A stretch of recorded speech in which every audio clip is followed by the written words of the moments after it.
नमस्कार. आमच्या चॅनलमध्ये तुमचं सगळ्यांचं स्वागत आहे. सर्वप्रथम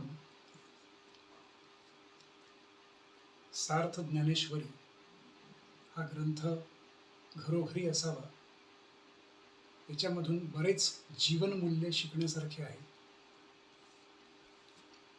आज आपण अर्जुन विषाद योग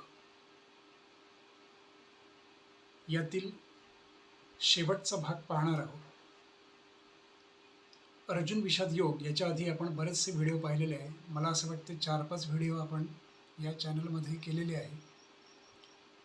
अर्जुन विषाद योग यामध्ये जे व्हिडिओ आपण केलेले आहे त्याची थोडक्यात उजळणी पहिले करून घेऊ. अर्जुन विषाद योग याच्यामध्ये अर्जुनाला झालेला विषाद याचे वर्णन केलेले आहे.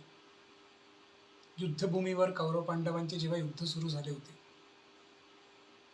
किंवा सुरू होण्याच्या अगोदरची स्थिती होती.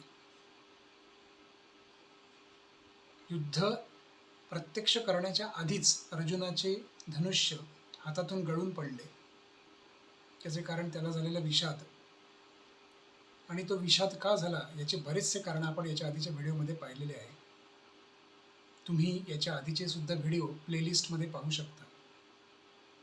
त्याच्यावर आता आपण जास्त चर्चा न करता थोडक्यात त्याची उजळणी करून घेऊ.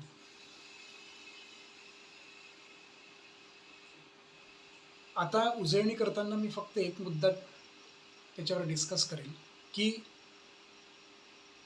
अर्जुनाच्या विषादाचे मूळ कारण हे होते की त्याला आपल्या सवंगड्यांशी, आपल्या पितामहांशी, आपल्या गुरुजनांशी, आपल्या वाडवडिलांशी हे युद्ध करायचे होते.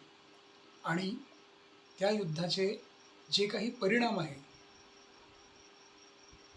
जे काही पाप आहे, ते त्याच्या माथी येणार होतं असं अर्जुनाला वाटत होतं, पार्थाला वाटत होतं.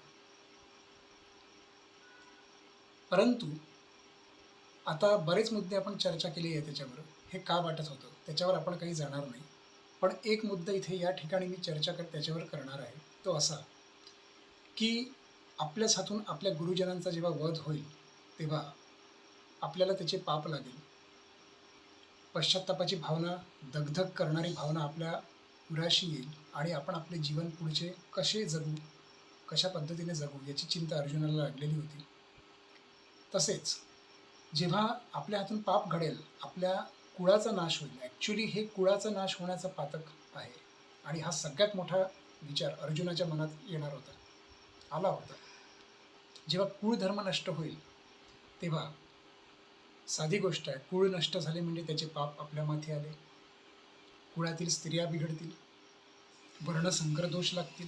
स्त्रिया बिघडला म्हणजे परिणामी संपूर्ण कुटुंब व्यवस्था कुटुंब व्यवस्था उद्ध्वस्त होईल, पुढची पिढी उद्ध्वस्त होईल. तसेच जे आपले पूर्वज आहे, पितर आहे, त्यांनासुद्धा गती मिळणार नाही. कारण गती केव्हा मिळेल, जेव्हा आपण पुण्य करू. आणि आपल्याच कृत्याने जेव्हा आपले पूर्वज असंतुष्ट राहतील तेव्हा त्यांना गती मिळणार नाही. परिणामस्वरूप आपलं सर्व कुळ हे खाली येईल. म्हणजे एका आपल्या चुकीमुळे पूर्ण कुळ हे नष्ट होत आहे, खाली येत आहे, अधोगतीला जात आहे. आणि साधी गोष्ट आहे, जेव्हा वणवा पेटतो तेव्हा तो एकटा पेटत नाही, तो आजूबाजूच्या घराला सुद्धा घेऊन जळून खाक करतो. म्हणजे निश्चितच आपल्यामुळे आपल्या आजूबाजूला सुद्धा पाप पसरेल. ही पुण्यभूमी न राहता पापभूमी होईल, ही चिंता अर्जुनाला होती. आणि म्हणूनच अर्जुनाने हा जो विषाद अर्जुनाला झालेला आहे तो एक प्रकारे योग्यच आहे असं आपल्याला बरोबर वाटत आहे आणि वाटणं साहजिक आहे. परंतु याला समर्पक उत्तर हे श्रीकृष्णांनी याच्या आधीही काही प्रमाणात दिलेलं आहे. पण आता या अध्यायाचा हा शेवटचा व्हिडिओ आहे. याच्यानंतर पुढचा व्हिडिओ हा आपण दुसऱ्या अध्यायावर बनवू. निश्चित याचे उत्तर तुम्हाला मिळून जाईल.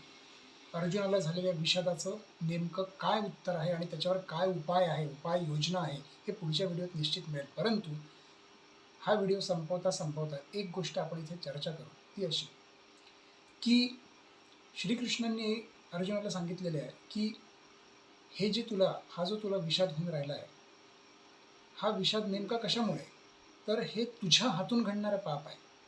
तसे पाहता तू कोण आहे? तू जे म्हणत आहे की मी अर्जुन आहे, हा अर्जुन नेमका कोण आहे? हे शरीर म्हणजे अर्जुन आहे की आत्मा म्हणजे अर्जुन आहे?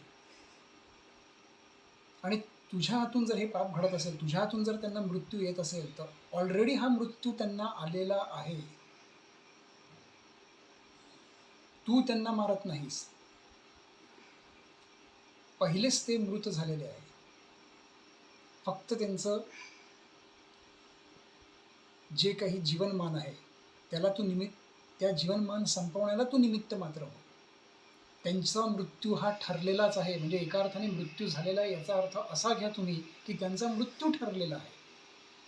तू जरी त्या नातेवाईकांना मारलं नाहीस तरी त्यांचा मृत्यू हा अटळ आहे, निश्चित आहे, विधिलिखित आहे. कारण त्यांनी पापकर्म केलेले आहे. मग तू हे मारतोस, मी हे मारतोस, ही भाषाच येते कुठून? हे उत्तर श्रीकृष्णाचं अर्जुनाला समर्पक असं उत्तर आहे. निश्चित आपण त्याचं पुढच्या व्हिडिओत पाहणार आहोत.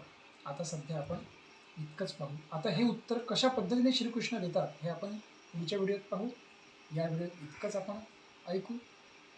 तर इथे आपण व्हिडिओ संपवणार आहोत आणि पुढच्या व्हिडिओत त्याचं समर्पक असं सविस्तर वृत्त पाहणार आहोत.